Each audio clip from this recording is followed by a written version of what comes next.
being brought up to the casket. She is pregnant and due with their third baby in January. This is just gut-wrenching to watch. Myeshia Johnson, who met her husband when they were only 6 years old, she called him her soulmate. Finding out that he had died after coming under attack from ISIS fighters in Niger on October the 4th. Yeah, so about 2 weeks now since this happened, and still so many questions to be asked. Investigations are going to be launched. You're watching the most shocking and informative LRJ TV News. Hello, I'm LRJ from LRJ TV News. This is a very sad, disturbing story.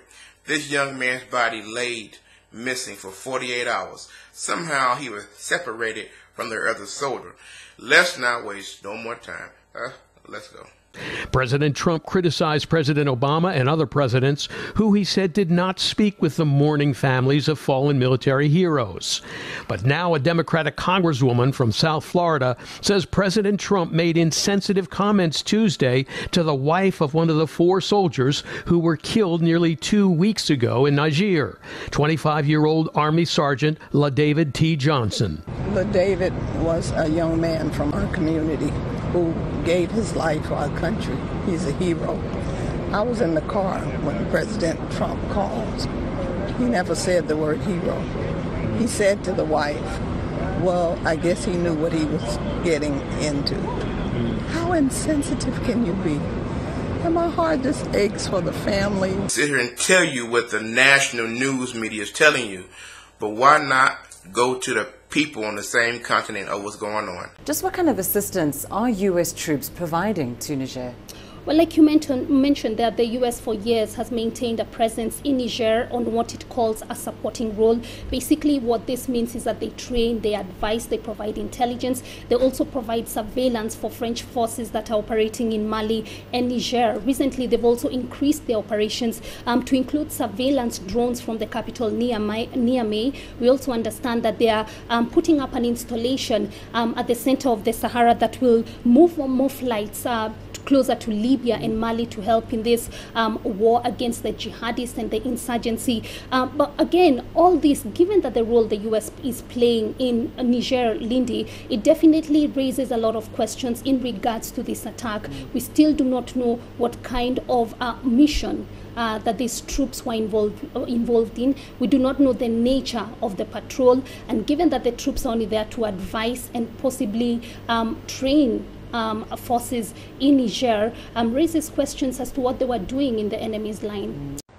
Well, Brianna, let's put all of this in context. While the president was spending the last day making a number of statements of political drama, I think there's no question about that, as commander-in-chief behind the scenes, he well knew there was a frantic search underway by the U.S. military for the last 48 hours in West Africa, looking for a missing behind enemy lines American service member. And sadly, in the last half hour, we have come to know that this American service member was found dead after 48 hours of being missing in Niger in West Africa. Johnson is the 4th U.S. soldier killed in the attack.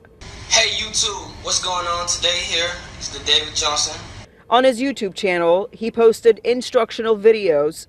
I've been in the military for about 2.5 years now. 25-year-old Johnson joined the Army in 2014 and was assigned to 3rd Special Forces Group on Fort Bragg. He was wheeled vehicle mechanic, a job many say was well suited for this young man, known in the 305 as the Willie King. My biker boys out there, 305 Dade County, y'all stand up. Johnson was a fixture in the neighborhood where he grew up. Every time you saw him, he either had a full bicycle with just the handlebars. He always used to take the front wheel off and ride around with it on the side. If he didn't have the front wheel, he said he didn't need it. I asked him how far you can go with it. He said he can go all over the world with it. At the park where he spent most of his time, neighbors remember a man with a promising future. Comes just one day after President Trump accused President Obama and other past presidents of not putting much effort into comforting the families of fallen soldiers. the traditional way, if you look at President Obama and other presidents, most of them didn't make calls. Staffers for Presidents Obama, Clinton, and George W. Bush were outraged, one of them calling President Trump a liar and a deranged animal. Trump responded Tuesday by challenging the naysayers to contact his chief of staff, John Kelly, whose son, a Marine, was killed in action in 2010, to ask about whether he ever received a call from President Obama. Oh, I mean, you could ask General Kelly, did he get a call from Obama? You could ask other people. I don't know what Obama's policy was. It is absolutely bizarre.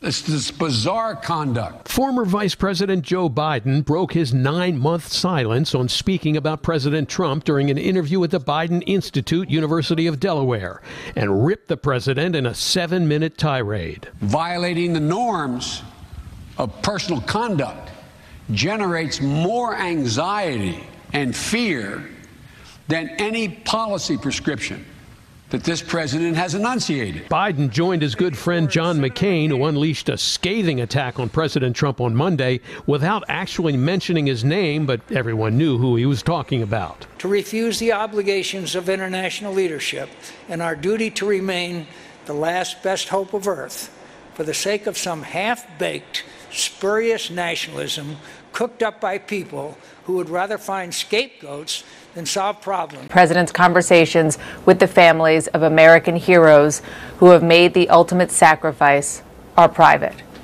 So that's a very long way of saying no comment, because we're not talking about what the president said. Well, people, you heard that. And people seem to be so surprised that the president of the United States said those unkind words. Love to see one of these NFL owners, when somebody disrespects our flag, to say, get that son of off the field right now, out, he's fired. So what do you want me to say? What can I say to you?